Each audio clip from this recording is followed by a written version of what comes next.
Welcome to Mindfully Integrative Podcast with your host, Dr. Damaris G.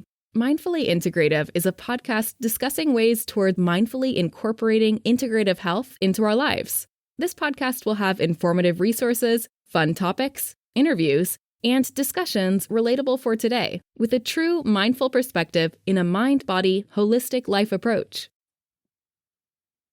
Hi, how are you? This is the Mindfully Integrative Show, and this is Damaris Grossman. And thank you guys for joining in for another mindful chat. Today, we're speaking with Brad Williams. He is an online fitness coach. He is a dad. He is a podcaster of Over 50 Fitness. And he'll tell you more about kind of his journey and his health journey and kind of where he came about wanting to help individuals as a personal trainer and then kind of like pivoting. So nice to meet you, Brad. And thanks for coming on the show. Yeah, nice to meet you as well, Damaris. And thank you so much for having me on here. I appreciate your time. And I love to kind of ask people, what's a kind of quick fun fact that people may not know about you?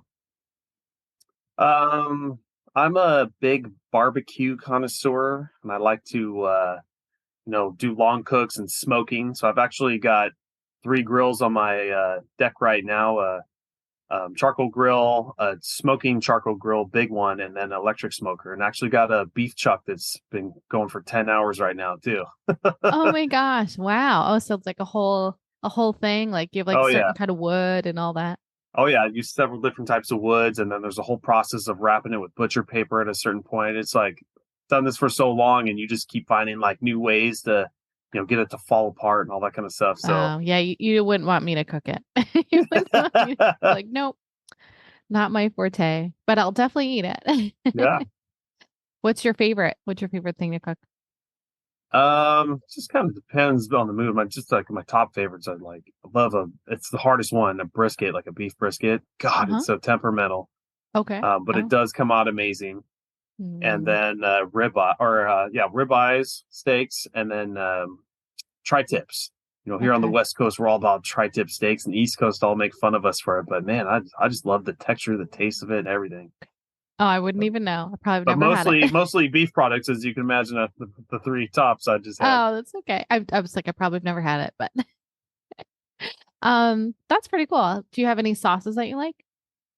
I do dry rub. I'm real big on just using different seasonings. I don't like using the same one, so I just love if I catch a new one and doing a rub on it, and usually a light smoke. I'll do like a heavy smoke for if there's a bunch of guys coming over for a football game or something, because guys like that heavy smoke. But typically, like kids and women, for the most part, don't like a heavy one. So I'll use like a lighter pecan, and I won't do it for that long. It'll just give it like a little light smoke taste, but nice. It seems to be pretty popular. Add your own later. Yeah. Oh, nice. Cool. So I appreciate you being on the show, and I kind of want to dive into what, you've been doing. What have you been up to recently, and then kind of what brought you to this kind of integrative change in your healthcare journey? Yeah. So, personal trainer and gym owner for the last 13 years. I kind of started out in I jumped right into the gym ownership realm, and then as becoming a personal trainer at the same time, which probably was not the best idea. Probably would have been better as a personal trainer, work your way up to it. But, my growing up, my dad was a medical doctor. Mom was a nurse. So I've always kind of had that fit-minded, healthy lifestyle growing up, always into sports.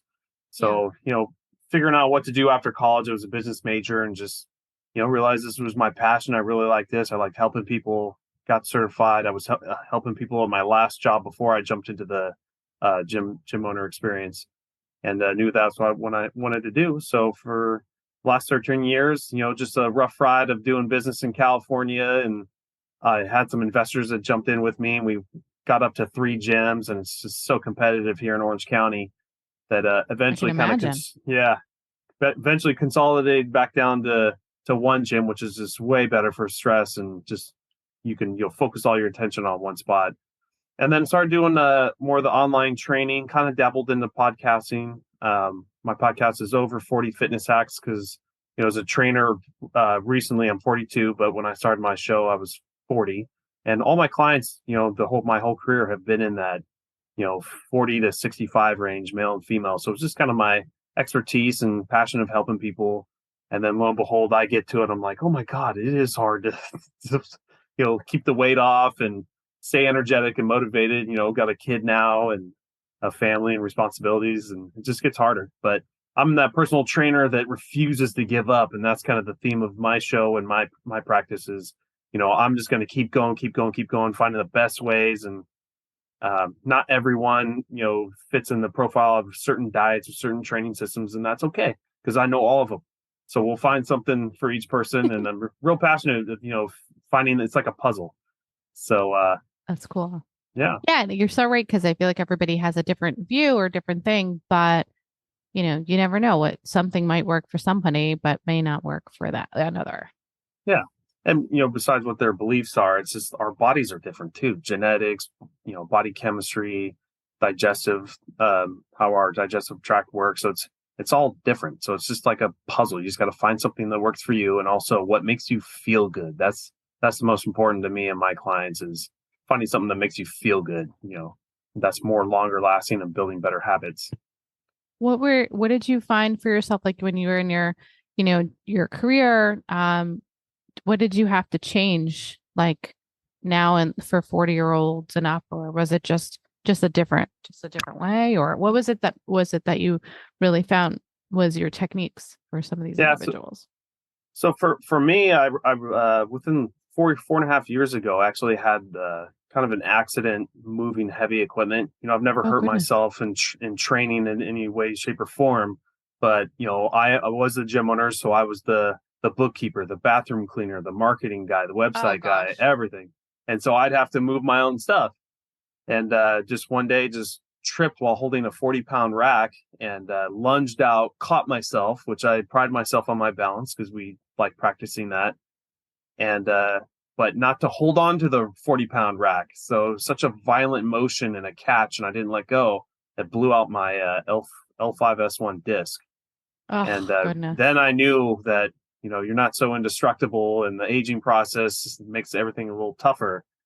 And over the next 4.5 years, I tried everything and just intense amount of pain.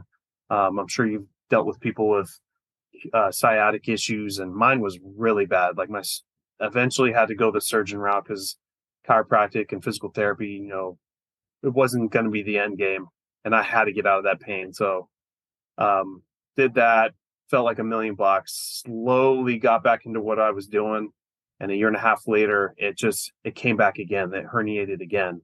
Same problems, did the right stuff, try to do it the holistic way and just rest and physical therapy. And it was just getting worse and worse. Same thing. So I went in again and, just through all that experience. And now I'm almost 2 years from that second surgery, taking everything way slower. And that's kind of my approach to fitness now. Two times. Yeah. That's a lot.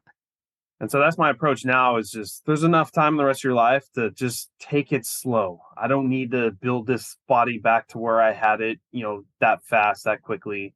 And especially now being over 40, you start noticing that you need to recover more than you need to train more. And since I've adopted that kind of philosophy and, learning from other people and in the health and wellness field, I just feel better. I don't mind not working out, 5-6 days a week. I just more walk. I'm more focused on functional fitness and balance. And I found that, oh my God, I'm getting such faster results and better results from working that more quality of the system and just resting and recovering more.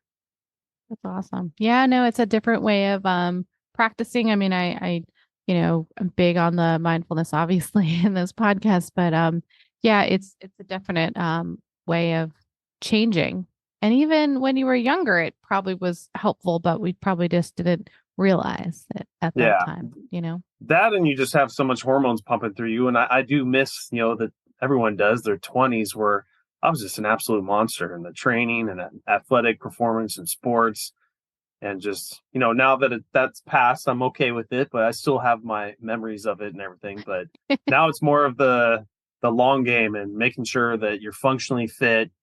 And then there's just no injuries, slips, trips, and falls for the over 65 crowd is like the worst thing that can happen, and having to recover from that process. you can be as fit as you want, but then taking a nasty trip and fall and breaking something, your body at that age, it just takes now even longer to recover from. So the more you can do to, offset that, the better. And that's kind of my focus with my clients. No, that makes so much sense. I feel like the simplicity movements are so important. I was just talking about because I love yoga and yoga therapy and just the movement, just gentle movements and just the importance of like hip mobility, and sitting and standing. And I'm like, oh my goodness, even for myself, I said, wow, I have a lot to work on. Yeah. And that's a lot, besides balance, also just like the stretching portion of hip mobility, glute stretching, strengthening up your core. A lot of people kind of miss on certain points like that because they're more worried about, I just want to work out legs. Well, okay. Aesthetically, that'll be a little more pleasing to you, but you have to worry about the functionality, how you're going to feel, how well your body's kinetically built from, your feet all the way up to your neck. So Yeah. it's more important to kind of adopt that concept when you're over 40. No, that makes sense. That makes a lot of sense. So how has it been with being an online platform now that post pandemic? I feel like everybody's been wanting to be online. Yeah, I mean, a lot of us personal trainers, when that first happened, we'd all seen how social media has built up kind of the online fitness world, and people were getting a lot of business that way. And we kind of dabbled in it, but never really went full at it. And then once COVID hit, we're like, oh man, and just watched it devastated, the gym, at least the brick and mortar gym experience. And so we were all forced to, get on training program platforms and figuring out how to do this online. And a lot of our clients were very cool, and they were playing it safe and kind of wanted to stay home for a while, but still, did the training online and everything. So we learned real fast. And, then you just start experiencing stuff. And, I thought I'd be good on video and be a YouTuber and all that kind of stuff. And I hated social media. And then I just remember one time in my network group, someone coming and visiting and talking about podcasting and just how the reach is so vast. There's not that much competition. And all you got to do is hit a button and record your voice. You don't even have to do video if you don't want to. And thus now we're doing Zoom, and I don't mind doing video, but it's still easier setting a podcast up, and that's where we went from there. And I can agree with you. Doing some videos that I have done. YouTube is a lot more complex sometimes. Yeah, and there's a little bit more involved. If you're not just doing like an interview of sorts, so you have other things you have to add in there, and it can get to be a lot. And then it depends upon what your audience needs, right? Yeah. And I think too, with YouTube now, it's just so competitive that the algorithm, I've found out they won't even let your stuff show to the public until you've done it consistently for like a year. Oh my God. I don't have that kind of time. So podcasting was just started that, and it's just been an adventure, like being able to talk to people even in the United States, and just seeing like how health and wellness is adopted in each country, each continent, and how people think. It's just awesome just getting to talk to people, whether, and I'm doing online training, that kind of stuff. And it's a great way to find clients, but more it's, it's just a passion of learning and meeting people. So it's kind of my favorite part about it.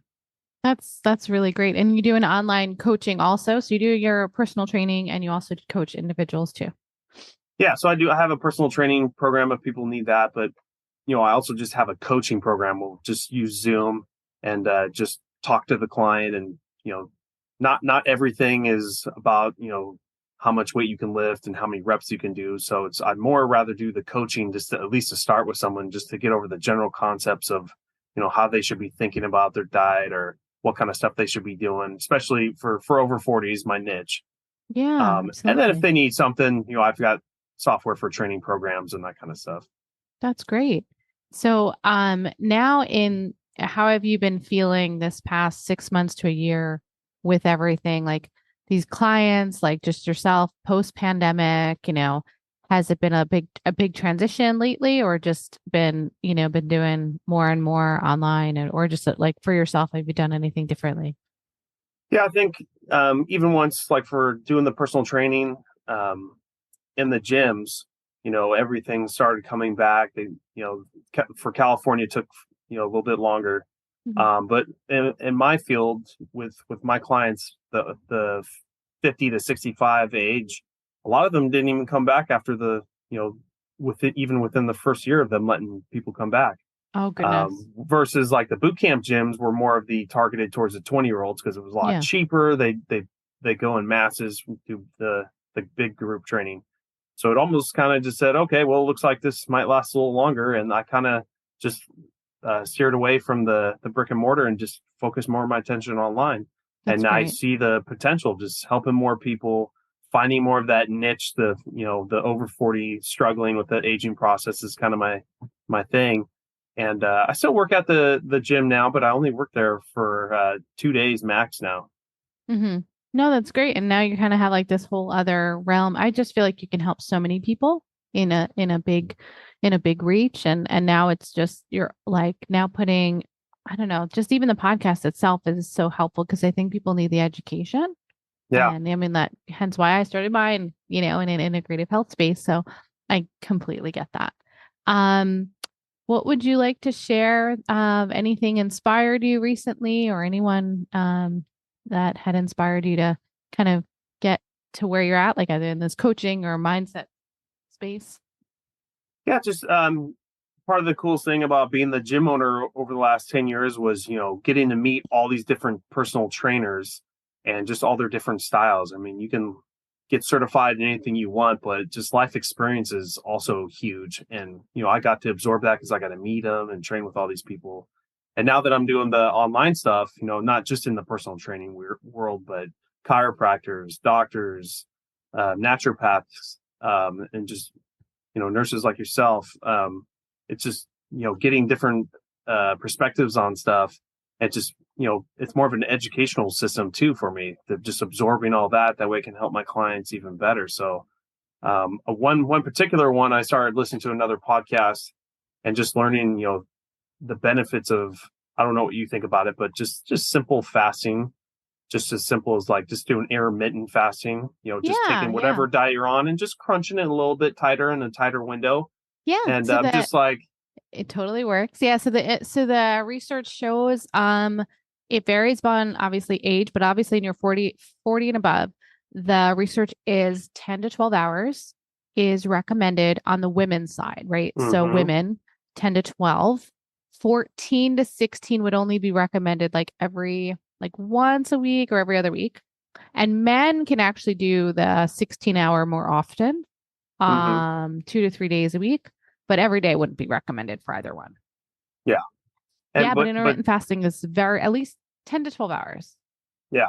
And that's the thing. I started with just a few hours and started knocking it down a little tighter and tighter and tighter, and still eating the same amount of food, but actually worked better with my lifestyle because I was never a big breakfast person anyways. And so I just, went to work, came back home and, then ate breakfast at lunchtime. And with just that simple thing like that, just the amount of, being able to hold that weight off a little bit easier than before has just been kind of a game changer for me and a lot of my clients that I train. And it's not really devastating their program or their diet they're doing. It's just one little rule of just tightening it up a little bit. But like you said, you got to watch out per age group and per gender. No, but but like, I think even just telling people the 12-hour, like even getting that 16 is awesome. But like, just realizing people would eat all the time. Like they would literally eat 16 hours a day. And I was just like, whoa, like, let's bring that back a little. Well, we just kind of grew up that way, breakfast is as soon as you wake up and dinner's, it's 6, 7 p.m. and you're already that span of time. Of course, you're going to sit there and snack too. Yeah. Yeah. So, but and another good one too, just from experience of going through my back thing and not being able to do as much and doing more quality type workouts. A big one started doing a couple of years ago is more focusing on like the negatives, we call it in our business, but it's, there's a concentric force of, doing a bench press, of pushing that weight in front of you or above you. Okay. And then not just dropping it back down. You slow it down. You take just as much time as you went up as you went down. And it's just a more efficient quality workout because you're recruiting different muscle fibers on that eccentric contraction, we call it. or negatives. Gotcha. And that way you can do less weight, less reps, and get even more out of that simple twist to, each exercise. So you can do that for, your shoulder press, your squats, your lunges, your everything. And then you can, instead of spending an hour in the gym, you can spend 20 to 30 minutes and get the same benefits. So now I really just do full body workouts, and balance and working on all my physical therapy exercises, and just doing that simple, change of doing time under tension of these negatives. And Awesome. I'm getting better benefits and, feeling stronger, more athletic feeling than, I did when I was, working out 5-6 days a week. It's so interesting that when you say that, because it really is like less with more quality, and we don't even realize the importance of that. I guess the wiser with age. I mean, I Yeah. almost wish I knew that too in my 20s, because I feel like I would have alleviated some of my own aches and pains. But And with time, I figured it out. I was like, oh, I mean, I can't live without my yoga. So it's like, oh. Yeah. And that's the thing too. Like, oh man, everyone says that if I can go back and train myself back when, in my 20s, where could I be today? But then you forget, would yourself listen to yourself at that age? No. I don't know. I don't think so. I don't think so. No. It's part of the journey of growing up. I didn't start changing it until my mid-30s. So yeah, you're right. I don't feel like you would have listened. I feel like, no, everything was like rush and more. And I agree. And that's kind of why I don't focus on the 20 young 30-year-olds too. It'd be great if they're listening to my show, but they're most likely not. So I just, let them go through life and get to the point, and then everyone turns 40. Come find me. I totally get it. I totally appreciate you being on the show. And how can those reach you? Yeah. My website is over40fitnesshacks.com, and that's 40 instead of spelled out. And then same thing for my podcast, Over 40 Fitness Hacks, and wherever you listen to podcasts, Spotify, iTunes is the top two that everyone uses. And What's it's got your all my favorite contact. Intermittent fasting? Intermittent fasting, and another one I didn't know if I should touch on this one, with the nurse practitioner, of just watching your potassium levels. You got to watch out for, you can talk about just, supplementing potassium is always probably not the healthiest option. Getting it from, foods is better. But just a thing I like to tell the audience is, instead of just tracking your macros, like your fats, your carbs, and your protein, track one day just on a day of what kind of foods that you think you would eat that day, and track your micros. So your calcium, magnesium, potassium being a big one. And just look up the RDAs on Google. Just start with that and make a chart, and you'll those are great options. Yeah. And you'll see how much sodium is in our American diet and how much you're eating, even though you think that you're a low sodium diet, and then how low your potassium is and where the RDA says you should be on there. So I have one more for you. Oh, then say that. I have one more for you to say. Okay, go ahead. I apologize. Yeah. So one more for you is to increase your potassium. You actually can do isometric exercises. Like yoga. Planks, anything that in the isometric exercise, you're the personal trainer, so you would know more of those than me, but that helps increase the potassium and sodium gates from opening. So it helps with the circulatory system. So the additional research, you can look up that. I'll send you some stuff on it. But yeah, so without even having to worry about dietary, isometric exercises are very effective. Very cool. Well, for the potassium in foods, I just found also a website called eatthismuch.com. And it literally will tell you every raw form of food and every cooked form of food and how those minerals will change depending on how it's cooked. So that way you can literally go through each thing, make your chart, and just see where you are on all these, your macros. Yeah, I think what it is, you're probably worried about what potassium is. If you're too high, people worry about cardiac risks. The potential of having too much potassium is very rare. Well, if you're supplementing, you can get there real fast. That's why I don't recommend that. Yeah, supplementing. So it's like people don't even really need to. And the thing is, the reason the potassium that's being supplemented is not actually giving them the right effect. So, and it's not absorbing it. The whole thing is the supplement's not absorbing within the body. So that's why those isometric and, foods are more of a quality option. Better. Yeah. Yep. Cool. That's awesome. I'm so glad to chat with you. Yeah. Cool tip on your end for that. I'll look into that. Oh, that was just through my functional medicine group. So I can't take credit for it. I just know how to read research. Yeah. So it's really glad that you were on. Is there anything else you'd like to leave the audience before we go? Yeah, just like I was just kind of preaching through the whole, 30-minute spiel, just taking everything slower. Don't worry, there's plenty of time left. Take things in small baby steps. That's how I train all my clients. They usually come to me, I want everything. I want to do everything, the diet, the workouts, everything. Give me it all. No. Better to go through this step by step. Just build those healthy habits. Don't overdo it. Don't overstress yourself. And you just find out that you'll just have a better mindset for it. You'll be less injured. And the name of the game is just, making it to our hundreds, hopefully for all of us. Yeah. Yeah, absolutely. I love it. Well, thanks so much for being on the show. A little more mindfulness, a little bit more slow and, slow, recover and reset, right? Absolutely. Well, thank you so much, Damaris, for having me on the show. I appreciate it. And thank you guys for listening in, and make sure you find a mindful way each and every day. Thank you for listening to the Mindfully Integrative Show with Dr. Damaris Maria Grossman, family nurse practitioner. This podcast is for informational and educational purposes only and is not the substitute for professional medical advice, diagnose, or treat. Always consult your healthcare provider before making changes to your healthcare routine. Make sure to subscribe so you don't miss an episode. If you enjoyed our show, please support us by leaving a mindful review on Apple Podcasts or your favorite streaming platform. Interested in being a guest or more information? Email us at info@mindfullyintegrative.com. For resources mentioned in the show, visit our website at www.mindfullyintegrative.com. You can also connect mindfully with Dr. Damaris on her social media links found on the site. May your strength and peace guide you to find a mindful way every day. Namaste.